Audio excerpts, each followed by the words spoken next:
मुझे ऐसा लगता है, समझ आ रहा? ये उसी का प्रतीक है कि हम तेरे से काम भाव से विद रहे हैं, वो हमसे काम भाव से विद रही है। इसीलिए पुष्पों के फेंकने के माध्यम से दोनों के अंदर एक भाव पैदा होता है, समझ आ रहा है? और उस समय पर ऐसी होड़ लगती है, कौन किस पे तेजी से फेंक रहा है। नहीं समझ आ रहा है? कुछ तो बोला करो, तुम लोग शांत बैठे रहते। अरे नहीं होता है? अरे भाई, तो मैंने तो इतनी सारी बारातें की, ये तो है, होता है ना। एक आध तो हमारे समर्थन में है कि नहीं, होता है कि नहीं? हाँ, तो बस इतनी ठीक है। मतलब अगर हमें ध्यान है, हमने देखा है, तो गलत तो नहीं कोई हमारे दिमाग में इमेजिन है, मतलब सही है ना? तो ये समझ लो, समझ आ रहा है? मतलब ये पुष्प ही की प्रक्रिया है जिसके माध्यम से काम भाव को बढ़ाया जाता है। वैलेंटाइन डे की बात छोड़ो, है ना? हाँ, वो भी एक फूल का ही आलम्बन लेते, माने ये फूल के माध्यम से इस काम भाव को बढ़ाया जाता है। कुल मिलाकर के ये है, ये तो आप समझ रहे हो ना। फूलों की सुगंधें, फूलों के इत्र, फूलों के ही आसन बनाए जाते हैं, समझ आ रहा है? सबसे ज्यादा उस उस दिन जब विवाह होता है, सबसे ज्यादा फूलों का यूज होता है, समझ आ रहा? हर तरीके की, दुल्हन की, दूल्हे की, स्टेज पर, कुर्सी पर, सब जगह फूल ही फूल मिलेंगे। हैं? अब तो नकली भी मिलते हैं, पहले से लगे रहते हैं, वे सब धो दिए जाते हैं। समझ आ रहा है? लेकिन ये सब चीज ये बताती है कि हम आखिर पुष्प को, फूल को एक काम का प्रतीक मानते हैं। और उसी को हमने यहां पर लिखा कि भगवान के अंदर से तीनों प्रकार के, काम का मतलब तीन प्रकार के वेद, स्त्री वेद, पुरुष वेद, नपुंसक, और ये तीनों ही वेद भगवान ने नष्ट कर लिए। राग भाव से, वेद भाव से भगवान रहित हो गए। तो ये पुष्प के छल से ये पता पड़ रहा है कि तीनों प्रकार का काम आपका नष्ट हो चुका है। जो पुष्प गिर गिर करके अब आपके सम्मुख दिखा रहे हैं, आपके ऊपर नहीं गिर रहे हैं, आपके सामने गिर रहे हैं, लज्जित होकर के। हैं? हाँ, पुष्प की वरमाला होती है, जयमाला होती है, ठीक है ना? तो ऐसे करके ये तीनों प्रकार के वेदों से रहित होने से भगवान के लिए पुष्पवृष्टि नाम का प्रातिहार्य हुआ। ये इसका तात्पर्य है। तो कई लोग इस काव्य का अर्थ समझ नहीं पाते, अब समझ गए होंगे, है ना? ऐसे अष्ट प्रातिहार्यों का वर्णन पूर्ण होता है। अब यहां से भगवान के, देखो आप लोगों ने पहले जन्म के 10 अतिशय एक साथ पढ़े थे, केवल ज्ञान के 10 अतिशय एक साथ पढ़े थे, बीच में अष्ट प्रातिहार्य का वर्णन आ गया और भी बहुत सारा वर्णन आ गया। अब यहां पर जो भगवान के 14 और देवकृत अतिशय होते हैं, उनका कुछ काव्यों में वर्णन किया जा रहा है ना? पढ़ो। तीर्थंकर प्रकृति पुण्यवशेन भूमिर दृष्टातिकान्तमणिकाभरणैककान्ता स्वच्छा च भावन सुरै पुकारा धान्यादि पुष्प विभवैर्हसती वनारी। क्या कह रहे हैं? हाँ, पुण्य प्रकृति तीर्थंकर से ही भूमि रत्नमय स्वयं हुई, भवन्यवासी देवों के द्वारा स्वच्छ दिख रही, साफ हुई। पुष्प लधी दिख रही, ध्यान्यादिक से पूर्ण तथा तीर्थंकर का गमन देख कर भूनारी यह हंसे यथा। क्या है ये? अब जब भगवान का विहार होता है, तो भगवान के विहार में बहुत आनंद आता है लोगों को। जहां जहां से भगवान का विहार होता है, वहां वहां पर भगवान के उस पुण्य प्रताप से इतना आनंद का वातावरण छाया जाता है कि जो पृथ्वी है वो भी जो है आनंदित हो जाती है ना? यहाँ पृथ्वी को नारी की उपमा दी गई है ना? माने कैसे? देखो, इसमें सब नंबर डाल करके अतिशय लिखे हुए हैं। पहला क्या अतिशय होता है कि भूमि रत्नों के आभूषणों को धारण करने वाली स्त्री जैसी दिखाई देती है, माने पूरी भूमि रत्नमयी हो जाती है ना? भगवान का जहां से विहार होता है वह भूमि कैसी हो गई? रत्नमयी हो गई। अत्यंत कांति से युक्त रत्नमय वह बिल्कुल चमकती हुई वह भूमि बिल्कुल साफ दिखाई देती है। दूसरा अर्थ से क्या होता है कि भवनवासी देवों के द्वारा वह बिल्कुल भूमि को साफ किया जाता है ना। एक तो रत्नमयी आभा हो जाना, फिर उस पर किसी भी प्रकार के धूली कंटक कुछ नहीं होना, उसको साफ किया जाता है ना। जहां जहां से भगवान गुजरेंगे आगे आगे भवनवासी देव बिल्कुल जो है क्या बोलते हो आप लोग? हाँ, बिल्कुल आगे सफाई सफाई मिलेगी, समझ आ रहा है, निर्मलता मिलेगी। और तीसरा कि वह धान्य आदि पुष्पों से और सब प्रकार की फसलों से लदी हुई वह चारों तरफ वह भूमि दिखाई देती है। ऐसा लगता है कि पूरी भूमि हंस रही है, प्रसन्नता का भाव भगवान के विहार में व्यक्त कर रही है ना। तो ये जो है भगवान के विहार के समय पर पृथ्वी पर भी इस प्रकार की एक अतिशय की धारा बहने लग जाती है, भूमि भी इस प्रकार से हो जाती है। देवों के माध्यम से किया जाता है, लेकिन वह होता तो भगवान के प्रभाव से। समझ आ रहा है?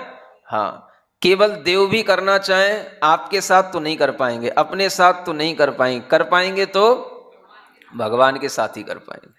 तो देखो आप, ये भवनवासी देव ये सब भगवान की इस तरीके की सेवा में लगे रहते हैं। क्या समझ आ रहा है? असुर कुमार हो, चाहे नाग कुमार हो, चाहे सुपर्ण कुमार हो, चाहे द्वीप कुमार हो, चाहे दिक कुमार हो, चाहे उदधि कुमार हो, चाहे स्तनित कुमार हो, चाहे वायु कुमार हो, समझ आ रहा है? ये सभी जो है आठों प्रकार के भवनवासी देव, ये सब जो है कैसे लगे रहते हैं? सब भगवान की सेवा में लगे रहते हैं।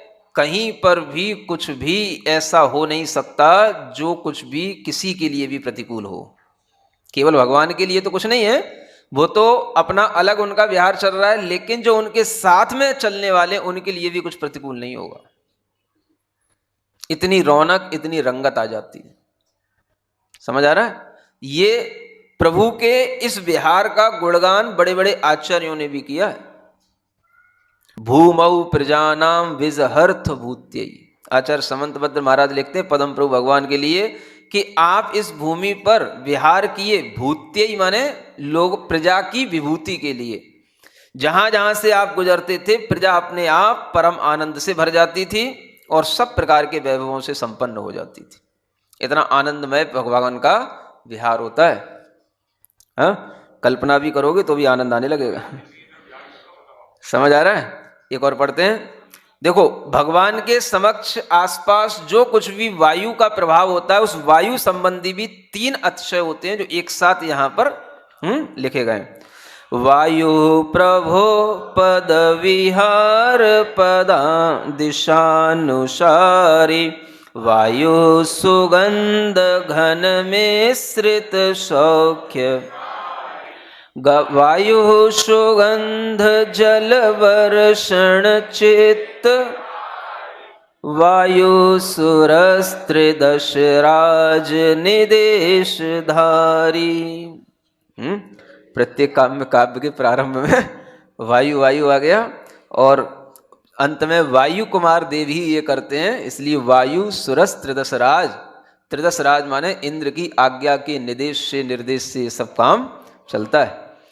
जिधर दिशा में गमन आपका, उसी दिशा में वायु बहे, अति सुगंधमय पवन सूंग कर करता विश्व रहे, मंद मंद अति जल वर्षा में भी सुगंध सी आती है, वायु कुमार देव से सेवा इंद्राज्ञा।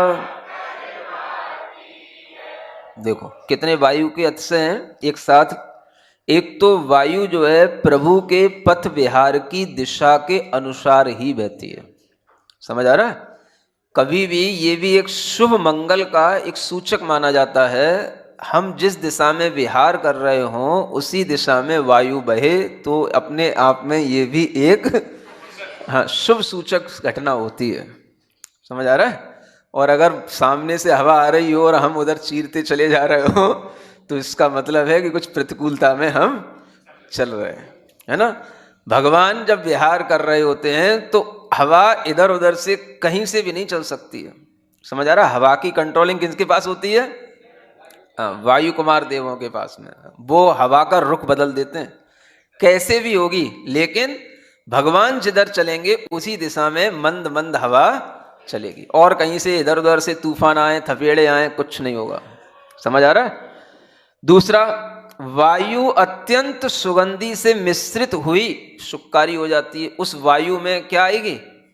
हाँ, बढ़िया, है ना। वो तो आपको चाहिए ही पड़ती है ना। स्प्रे लगी हुई हो, कहीं पर भी अपन किसी की बारात में गए हो तो कम से कम इतना तो होना ही चाहिए। और जब भगवान की बारात में आप घूमोगे तो फिर तो अपने आप देवों के द्वारा अलग अलग स्प्रे लगाने की जरूरत नहीं पड़ेगी, देव स्प्रे करते रहेंगे, है ना।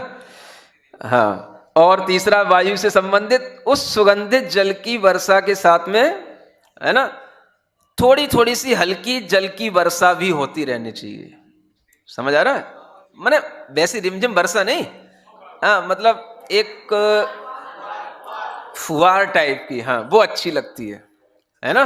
हाँ, वो मतलब जिससे वस्त्र गीले ना हो, हाँ, बस नाक गीली हो जाए मुख गीला हो जाए तो चलेगा, है। हल्की हल्की सी जो फुहार सी बहती रहती है, बिखरे हुए कण, सुगंधित कण उस जल के साथ में मिक्स होते हैं तो आपको बड़ा आनंद आता है।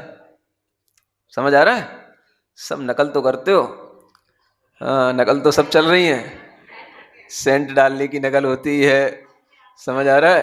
पंखे आते हैं, पानी वाले सुगंधित वाले पंखे भी आते हैं, हाँ।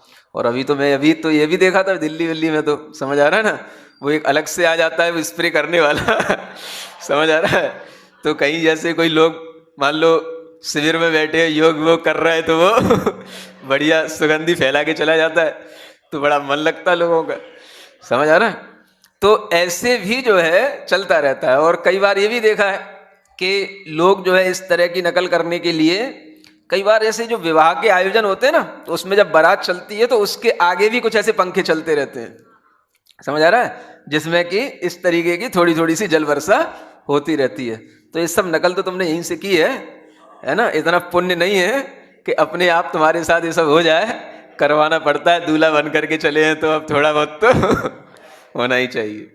ऐसा करते हुए आपको ये ध्यान रखना चाहिए कि ये भगवान के साथ, भगवान की इच्छा के बिना, और ये सब कुछ भगवान के पुण्य से अपने आप वायु कुमार भवनवासी देव होते हैं, उनके द्वारा ये सेवा हर समय दी जाती है।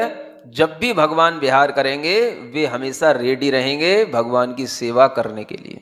समझ आ रहा है? इसलिए भगवान को देवादि देव कहा जाता है। देव लोग जिनकी सेवा करें, ऐसे सुप्रीम पावर की, समझ आ रहा है, आप आराधना करो। भवनवासी देवों की आराधना से क्या मिलेगा? जो देव खुद इन तीर्थंकरों की आराधना कर रहे हैं, तो उन्हीं देवों की आराधना करने से आपको कुछ नहीं मिलेगा, तीर्थंकरों की आराधना करने से ही सब कुछ मिलेगा। इतना ही आज के लिए पर्याप्त। भगवान महावीर स्वामी की स्तुति का यह कार्य अष्ट प्रातिहार्यों के वर्णन के बाद में कुछ अतिशय आप लोगों ने कल पढ़ लिए थे। आज काव्य नंबर 38। न्यासो हि यत्र चरणस्य विनिर्मितानि पद्मानि सौरभमयानि सुवर्णकानि निर्विभांसि विरतो कुसुमार्पितानि ध्यानान्मनांसि यदि मेऽपि किमद्भुतानि देवों द्वारा पदविहार में नभ में कमल रचे जाते, वही कमल फिर स्वर्णमयी हो और सुगंध से भर जाते। आप चरण के न्यास मात्र से कुसुम इस तरह होते हैं। अद्भुत क्या यदि आप ध्यान से मनः कमल मम। भगवान के अतिशयों में यह एक और अतिशय है कि जब श्री जी का विहार होता है, गमन होता है, उस समय पर देवों के द्वारा आकाश में चरणों के नीचे कमलों की रचना की जाती है। अनेक प्रकार के अतिशयों में यह भी एक बहुत ही सुंदर, मनोरम और दिव्य अतिशय है, जिसको देख कर के भव्य प्राणियों का मन आह्लादित हो जाता है। भगवान की शरीर की आभा तो अपने आप में सब जीवों से अलग होती ही है, अद्भुत होती है। उसके साथ साथ जब इस तरह का कोई भी कार्य जो सामान्य मनुष्यों से अलग हट कर के दिखाई देता है, तो अपने आप एक ऐसा भाव उत्पन्न होता है कि भगवान मनुष्य की आकृति में होते हुए भी, मनुष्य के जैसे दिखते हुए भी, वह भीतर से बहुत ही विशिष्ट हो गए। सामान्य से ऊपर से मनुष्य की आकृति दिखाई देती है, लेकिन भीतर से उनके अंदर का वह केवल ज्ञान का तेज, तीर्थंकर प्रकृति के पुण्य का प्रताप, ये इतना अधिक होता है कि सामान्य व्यक्तियों को इन अतिशयों पर, जिनको कि अपने जीवन में जो दिखाई दे रहा है उसी पर विश्वास रहता है, उन्हें इन अतिशयों पर विश्वास देर से आता है, या यूं कहो कि उन्हें इसमें थोड़ी अतिशयोक्ति सी दिखती है। वह इसलिए दिखती है क्योंकि वर्तमान में देवों का आवागमन कहीं दिखता नहीं, और ये जितने भी अतिशय हैं ये सभी देवों के द्वारा किए जा रहे हैं। देवों के नाम पर अगर कुछ थोड़ा बहुत आदमी को आभास होता है तो बस भूत प्रेत आत्माओं का होता है, और वे सब व्यंतर देवों की जातियों में आने वाले भूत प्रेत देव जो होते हैं वो कभी इतने अतिशय नहीं कर सकते जितने सौधर्म इंद्र की आज्ञा से कल्पवासी देवों के द्वारा और अनेक सम्यक दृष्टि देवों के द्वारा ये भगवान के साथ में अतिशय किए जाते हैं। वर्तमान में तो कभी आप वैमानिक देवों के दर्शन कर ही नहीं सकते। ऐसी मनाही है सिद्धांत शास्त्रों के अनुसार कि वर्तमान में वैमानिक देव अब इस धरती पर किसी भी प्राणी के लिए, किसी भी तरह के संबोधन के लिए यहाँ पर उतर करके नहीं आते। आना जाना करेंगे, रास्ता भले ही ऊपर से होगा, लेकिन वह कभी भी आपकी भक्ति से, आपके किसी भी तरह के प्रलोभन से, किसी भी तरह की पूजा से वो कभी प्रसन्न होने वाले नहीं है। ये वैमानिक देवों की विशेष विशेषता होती है कि वह बहुत ही मान सम्मान के धनी होते हैं, और वह मुख्य रूप से सम्यक दृष्टि जीवों के आराधना में ही स्वयं तत्पर होते हुए स्वयं आ जाते हैं। और सम्यक दृष्टियों में भी कुछ ऐसे विशेष पुण्यवान जीव होते हैं, उन्हीं के लिए कुछ सहयोग के रूप में सामने आते हैं, अन्यथा वह केवल चतुर्थ काल में ही उनका आवागमन उन तीर्थंकरों जैसे महापुरुषों के सानिध्य में हुआ करता है। जैसे ये पंचम काल प्रारंभ हो जाता है तो उनका भी आवागमन इधर ऊपर ऊपर से तो हो जाएगा, लेकिन नीचे आपके सामने आकर के कुछ भी नहीं होगा। ऐसी स्थिति में मनुष्य के अंदर ये विचार आने लग जाता है कि ऐसे कोई देव तो दिखाई नहीं देते, जो इस तरह के अतिशय करते हों, इस तरह की व्यवस्थाओं में संलग्न रहते हों, यह सब तीर्थंकरों के ही पुण्य की महिमा से हुआ करता है। इसलिए यह बात हमेशा आपको ध्यान में रखने योग्य है कि भगवान जब विहार करते हैं तो वह कोई ऐसे रिद्धिधारी मुनिराज की तरह नहीं करते कि जैसे मान लो मुनिराज तो ऐसे भी विहार कर सकते हैं जो आकाशगामी रिद्धिधारी होते हैं, या कोई जंगाचारण रिद्धिधारी होते हैं, तो वो केवल बैठे रहेंगे और वो चलते चले जाएंगे। समझ आ रहा है? ये मुनि महाराज के लिए तो संभव है, लेकिन तीर्थंकर भगवान कभी इस तरह से विहार नहीं करते। वे कर सब तरीके से सकते हैं, लेकिन वह करते विहार एक सामान्य मनुष्य की तरह ही है। उनके चरणों के न्यास, न्यास का मतलब होता है चरण का रखना, वह न्यास होता है, चरण को रखा जाता है। इसलिए आचार्यों ने इस अतिशय में हमेशा न्यास शब्द का भी एक प्रयोग किया है।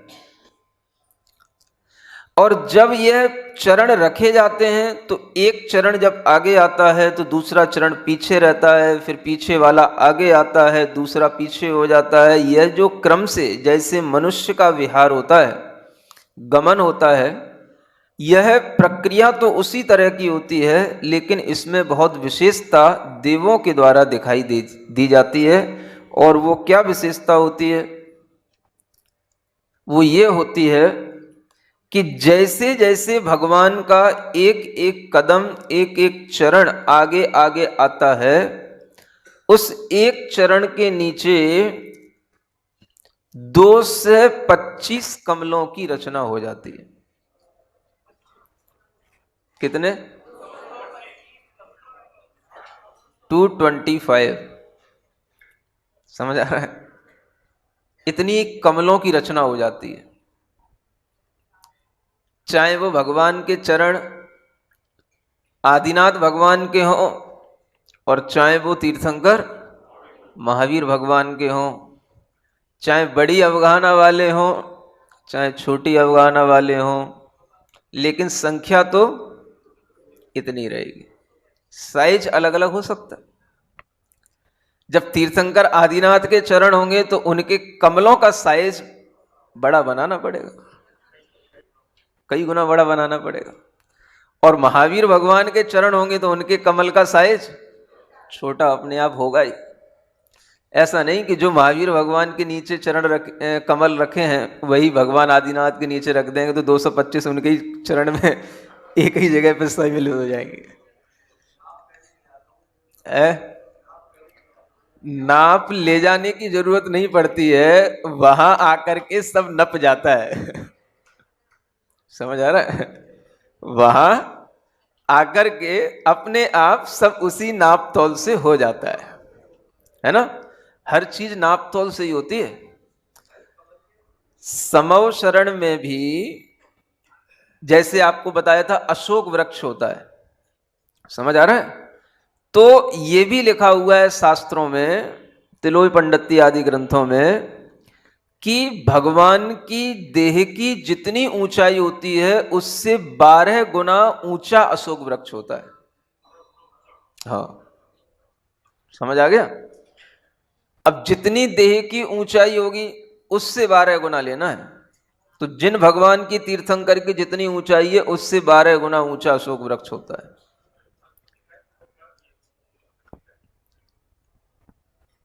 पृथ्वी में उगता नहीं है सो वनस्पति का हो जाएगा। ये सब जो अपने आप में इतनी बड़ी बड़ी अवगाहनाएं हैं कि अगर आप इनका विचार करें तो आपके दिमाग में कुछ भी समझ में नहीं आएगा। समझ आ रहा है? अब 500 धनुष की अवगाहना में भी और 12 गुना अगर वो वृक्ष ऊंचा हो जाता है तो समोसरण की हाइट कहां जाएगी?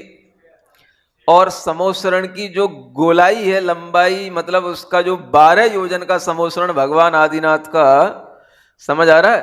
अगर एक छोटा योजन भी मान के चलें तो 12 माने 12 ही किलोमीटर के बराबर एक योजन होता है, तो 12 12 144 किलोमीटर हो गया। क्या समझ, जब छोटा योजन लेके चल रहे हैं उसके हिसाब से, हैं? ये अपने आप में इतनी बड़ी बड़ी चीजें हैं कि आपके विश्वास में इसलिए नहीं आ पाती कि हमारी बुद्धि में बहुत छोटापन है, हमने जो देखा है सिर्फ हम उसी पर विश्वास करते हैं, है ना। इससे पहले पहले के लोग कितनी कितनी ऊंचाई के होते गए, पहले पहले का जीवन कैसा रहा, तो वर्तमान में शास्त्रों में ही मिलता है। इतिहास की किताबों में तो बस पाषाण युग लिख देते हैं उसको। क्या लिख देते हैं? हाँ, जब उन्हें कुछ समझ में नहीं आता तो बस आदमी बस क्या था, पाषाण युग में रहता था, कुछ भी उसको ज्ञान नहीं था। समझ आ रहा है? जो भी फल फूल मिल जाते थे, कंदमूल मिल जाते थे, उनको खा लेता था। ऐसा बस इतिहासकारों ने अपना अनुमान लगा करके इतिहास को ऐसा बांट दिया है, शुरू कर दिया पाषाण काल से, है? हाँ, वही स्टोन एज। समझ आ रहा है? तो जब हमारी बुद्धि कहां तक जाएगी, हम किस चीज से अनुमान लगाएंगे?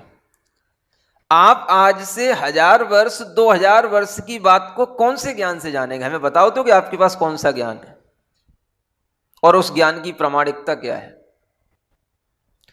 किसी भी इतिहासकार की कोई भी मान लो प्रसिद्धि हुई और उसने कोई बात कह दी और वो बात जो है प्रचारित हो गई, चल गई, इतिहास बन गया, किताबें बन गई, एक बार बन गई तो अब चली आ रही है। समझ आ रहा है? एनसीईआरटी हो चाहे सीबीएसई हो, सब जो है, जो लिख गया सो लिख गया, उसी की कॉपी करते रहना है। समझ आ रहा है? अब कौन समझाए? भोग भूमि का काल, कर्म भूमि का काल है। अब उस काल की तो किसी के पास में कोई गणना ही नहीं है, कोई ज्ञान ही नहीं है, और अपने मन से कुछ भी आदमी के मन में कुछ भी तरीके की कल्पनाएं आती हैं तो वो प्रमाणिक बन जाती हैं और प्रमाणिकता उसको दे दी जाती है बड़े बड़े नेताओं के द्वारा, तो वो इतिहास बन जाते हैं। और एक बार जो चीज़ लिख जाती है वो जिंदगी भर बच्चे अपने उसी धारणा में बने रहते हैं कि भाई इससे पहले तो कुछ था ही नहीं, वर्तमान का युग विज्ञान का युग है, और इससे 1000 साल पहले चले जाओ तो बस पाषाण युग है। आदिवासी लोगों की तरह रहने वाले खाना बदोशी लोग हुआ करते थे, कुछ भी जानते तानते नहीं थे, बस कुछ भी खा लेते थे, अपना जीवन चला लेते। ये धारणा जब बैठ गई दिमाग में तो कैसे विश्वास आएगा कि इन सब चीजों के समय पर भी, जब ये तीर्थंकर हुआ करते थे तो उस समय पर भी कैसे कैसे जीवन चलते थे, और उस समय पर भी किस तरीके से ज्ञान प्रसारित होता था। पाषाण काल तो क्या आप जानेंगे, अगर आदिनाथ भगवान का भी हम समय मान करके चलें, काल मान करके चलें, तो आदिनाथ भगवान की शिक्षाएं और उस समय का रहन सहन, खाना पीना, सब कुछ कितना व्यवस्थित था कि स्वयं उन्होंने कृषि करने का ज्ञान दिया, शिल्प कला बताई, सब तरीके के असी मसी का ज्ञान दिया, वाणिज्य उन्होंने, व्यापार करना सिखाया जीवों को, और सब लोगों ने वो सब सीखा किया। तो जब ये व्यापार आदि की कलाएं आदिनाथ भगवान के समय से चली आ रही हैं तो ये पाषाण युग आ कहां से गया? समझ आ रहा है? अब कौन किसको समझाए, कौन किससे पूछे, है? लेकिन ये इतिहास इसी तरीके से अंधकार में चले आ रहे होते हैं। बच्चे यही पढ़ते हैं, यही सीखते हैं, यही धारणा बना लेते हैं, इसलिए उन्हें ये बातें बिल्कुल भी जो है उनके दिमाग में फिर उतरती नहीं है, क्योंकि एक बार जो चीज़ हमने स्कूल कॉलेजों से पढ़ करके अपने धारणा में बना लिया तो फिर वही चीज़ सामने आ जाती है, और इसी कारण से हमें इन बातों पर कोई विश्वास नहीं होता। समझ आ रहा है? क्या करा जाए इसके लिए? बच्चों को क्या करा जाए? अगर आप लोग अपने बच्चों को कॉन्वेंट स्कूलों में और इस तरीके के इतिहासों और भूगोलों के साथ में बच्चों को पढ़ा रहे हो तो थोड़ा सा बच्चों को इस तरीके का ज्ञान भी दिया जाना चाहिए। अगर बच्चा पैरेलल में दोनों तरीके की नॉलेज ले लेगा तो हो सकता है कि उसके अंदर जिस तरीके के संस्कार हावी होंगे, कम से कम उस तरीके के ज्ञान की परिणति में ही उसके लिए वैसा ज्ञान आ जाएगा। वो ये तो सीखेगा कि कम से कम चलो कोई बात नहीं, स्कूल में यह सिखाया जाता है तो इसका मतलब इतना ही नहीं है, हमें धर्म शास्त्रों में भी ये बताया जाता है कि इससे भी पहले का हमारे पास में ज्ञान है, तो उसके दिमाग में कुछ आ सकता है कि हमें इस पर भी विश्वास करना है, ये भी हमारे ज्ञान में श्रद्धान में बना रहना है। ये कैसे आएगा? जब आप लोग अपने बच्चों को ये चीजें पढ़ाएंगे, कम से कम उन्हें महावीर भगवान से तो परिचय अच्छा कराओ। इस वर्धमान स्तोत्र के माध्यम से ही उन्हें अच्छा परिचय करा लो। महावीर पुराण तो वो कभी पढ़ने बैठेंगे नहीं, जब तुम इन्हें नहीं पढ़ा तो वो क्या पढ़ने बैठेंगे। और फिर उसमें वही कुछ कहानी किस्से आ जाएंगे तो फिर वो बोर हो जाएंगे। समझ आ रहा है? तो वह जो अच्छी अच्छी सेलेक्टेड जानकारियां हैं वो बच्चों के दिमाग में फिट हो जानी चाहिए। ये भगवान के 34 अतिशय तीर्थंकरों की ये महिमा, ये उन बच्चों के दिमाग में इतनी ढंग से व्यवस्थित एक बार बैठ जाए कि वह जीवन में कितना भी चमत्कार देखें, कितना भी अंधकार देखें, तो उन्हें किसी के प्रकार से कोई अंधकार से उनकी श्रद्धा पर कोई आंच न आए। ये संभव है अगर हम पहले से ही बच्चों को इस तरीके के ज्ञान से आप्लावित कर दें। तो पहले से ही बच्चों में ये संस्कार डाल दें, तो अगर हम इस तरीके के संस्कार बच्चों में दे देंगे तो उन्हें हमेशा ध्यान रहेगा कि भगवान का व्यवहार ऐसा ही होता है। सामान्य लोगों के साथ में वो देवलोक आते नहीं है, वो तीर्थंकर भगवान के साथ में ही देवलोकों का आगमन होता है। इसलिए तीर्थंकर भगवान सबसे विशिष्ट होते हैं। ये बच्चों के दिमाग में एक बार बैठेगा तो उनकी फिर उस श्रद्धा को कोई दूर नहीं कर पाएगा, मिटा नहीं पाएगा। उनके दिमाग में एक बार बैठना चाहिए। और कोई बड़ी बात नहीं है, जब वो खाली दिमाग के होते हैं तब बैठाला जाए तब बैठ सकता है।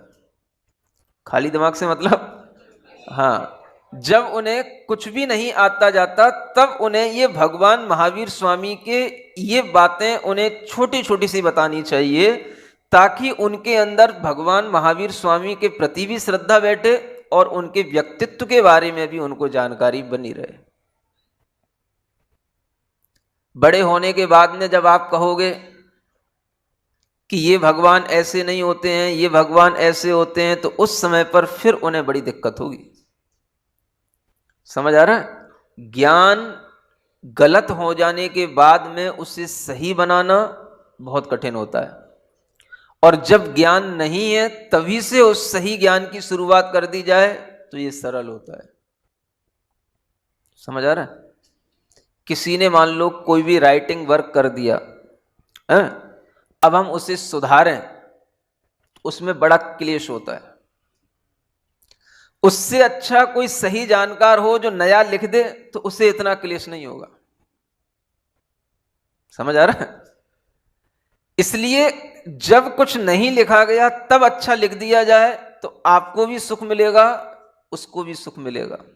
और जब कुछ लिख गया उसके बाद मिटा करके आप उसे डायवर्जन दोगे तो आपको भी कष्ट होगा, उसको भी कष्ट होगा।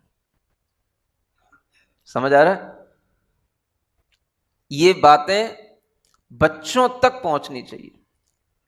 कई लोग कहते हैं कि हम अपने बच्चों को क्या सिखाएं, क्या समझाएं, कहां से शुरुआत करें बच्चों को ज्ञान देने की, क्या पढ़ाएं। भाई, ये वर्धमान स्तोत्र में ऐसी कौन सी बड़ी बड़ी बातें बताई जा रही हैं? आपके शरीर की बातें हैं, आपके ही जैसी भगवान की बातें हैं, उनमें क्या विशेषता है, ये जो थोड़ा सा स्पेशल नॉलेज आपको मिल रही है, इसी से तो भगवान में और हम में अंतर समझ में आता है। तो ये एक सामान्य तरीके से बच्चों को समझाने में हमें नहीं लगता कि कोई ज्यादा कठिनाई होगी। यदि लोग प्रयास करें तो बच्चों को सबसे पहले तीर्थंकरों के बारे में सही ज्ञान देना चाहिए, और उनके लिए सबसे पहली जरूरत कम से कम अंतिम तीर्थंकर जो अंतिम भगवान हैं उनके बारे में सही जानकारी मिलेगी, तो वो इतिहास को समझ सकेंगे कि जब इन भगवान के साथ ऐसा है तो जो पहले तीर्थंकर थे उनके साथ कैसा होगा। अतिशय तो सभी कॉमन है, लेकिन तीर्थंकरों की हाइट के अनुसार, उनकी अवगाहना के अनुसार बहुत सारी चीजों में जो परिवर्तन है वो समय समय पर संभव है। अब ये 225 कमलों की रचना है, कैसे है इसके विषय में भी बड़ा सुंदर आर्ट है इसकी।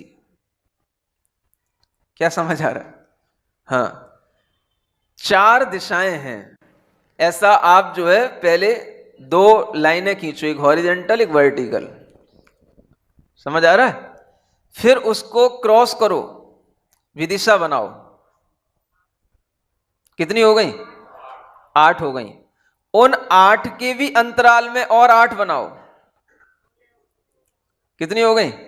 16 हो गई। समझ आ रहा है?